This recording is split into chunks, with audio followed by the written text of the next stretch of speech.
Kumusta? Kumusta mga Cubs? Kakatapos lang ng Holy Week at yung mga artista pauwi na ulit ng Maynila. Alright.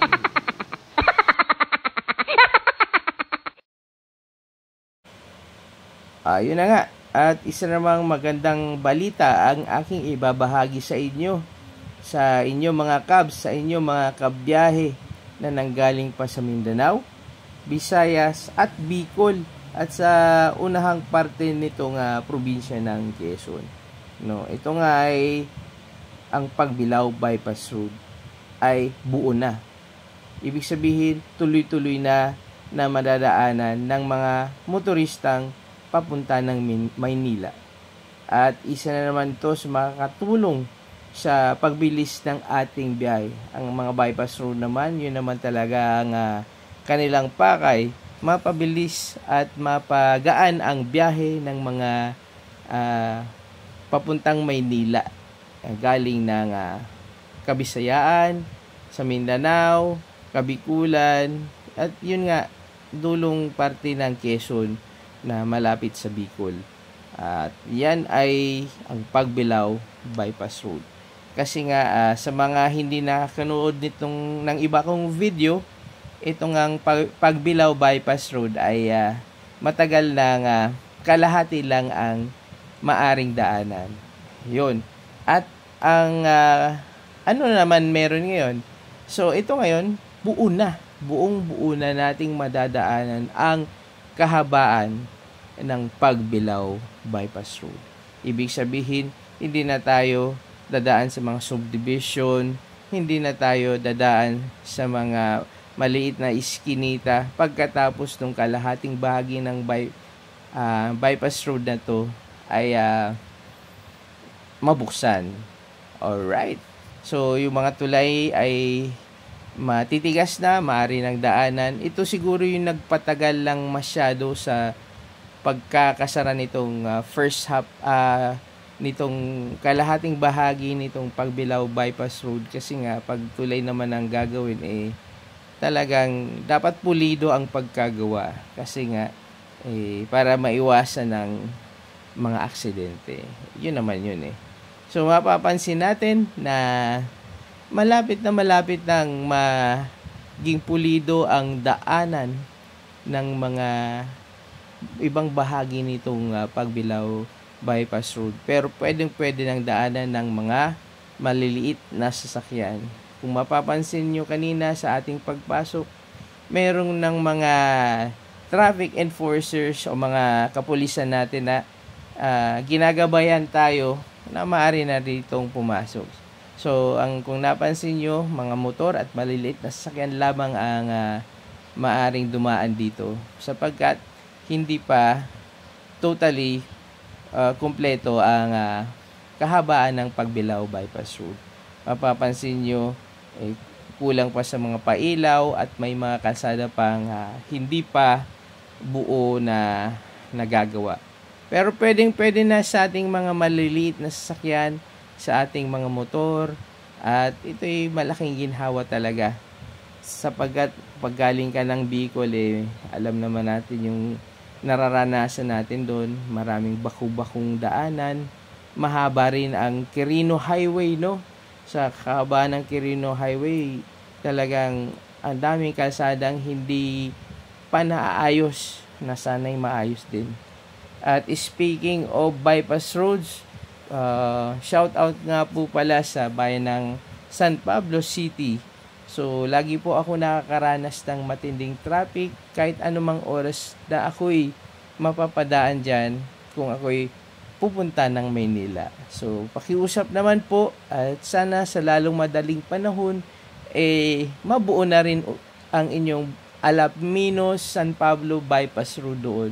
At isa rin yun sa inaabangan po naming mga motorista na makumpleto bago ang kabuuan ng TR4, no? So, bago pa man ang SLEX TR4 na matapos, ay sana matapos na kayo at maranasan naman naming madaanan. Kasi nga, pag nagkaroon na ng TR4, maiwasan na namin yung San Pablo City. So, yun. andito na tayo sa kalahating bahagi ng Pagbilao Bypass Road. Makikita nyo crossing kasi yung ibang daanan ay papuntang ibang probinsya. Pero tayo, dapat hindi tayo lilikot. Tuloy-tuloy lang, no? Kung tayo ay didiretso ng Lucena.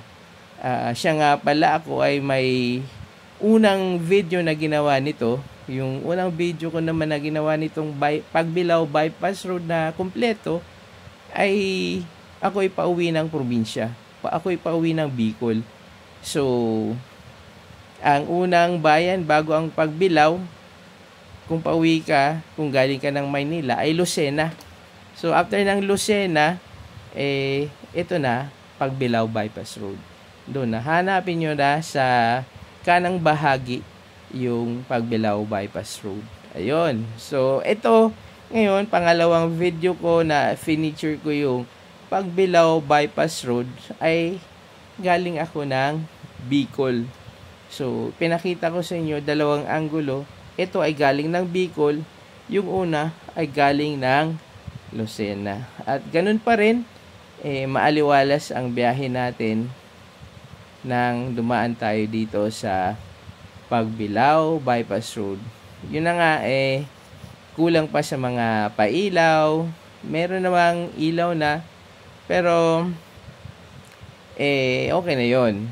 So, sa gabi, kung hating gabi naman kayo babiyahe at hindi pa ganun kaliwanag dito sa kalsada ng Pagbilao Bypass Road, siguro pag gabi naman, mga hating gabi, hindi na ganun kadami ang sakyan sa sentro poblasyon o doon sa bayan. Doon na muna kayo dumaan hanggat hindi pa gaano kaayos yung mga pailaw dito sa Pagbilao Bypass Road. Ayun na nga, kung mapapansin nyo, itong video ko na to ay hindi ko kinat kung ano yung pagpasok ko dito at pag-exit natin mamaya ay wala pong cut. So, kung ilang minuto to, ilang minuto ba? 7 minutes ata yung binahe namin ang Pagbilao Bypass Road. 7 minutes.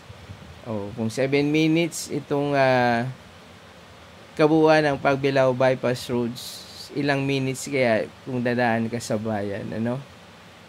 Siguro more than 7 minutes, siguro sabihin natin 20 minutes, no? 7 versus 20, ilan ang difference? Siguro ay 30 minutes difference, no? Matagal-tagal din yon. At kung suswertein ka, baka matraffic ka pa ng todo sa bayan. Yun nga yung purpose ng bypass road. Kaya ginawa ito upang makaiwas sa trapiko sa bayan, sa loob ng bayan ng mga dadaanan natin. Alright, at ito na nga, palabas na tayo ng bypass road at ang susunod na bayan ay Lucena. Kaya mga Cubs, huwag kalimutang mag-subscribe, mag-share, mag-like, at panuorin pa ang ating mga iba-ibang videos, music man yan o biyahe. At yun na nga, maraming salamat sa inyong pananatili at panonood. Alright, and God bless. Bye-bye.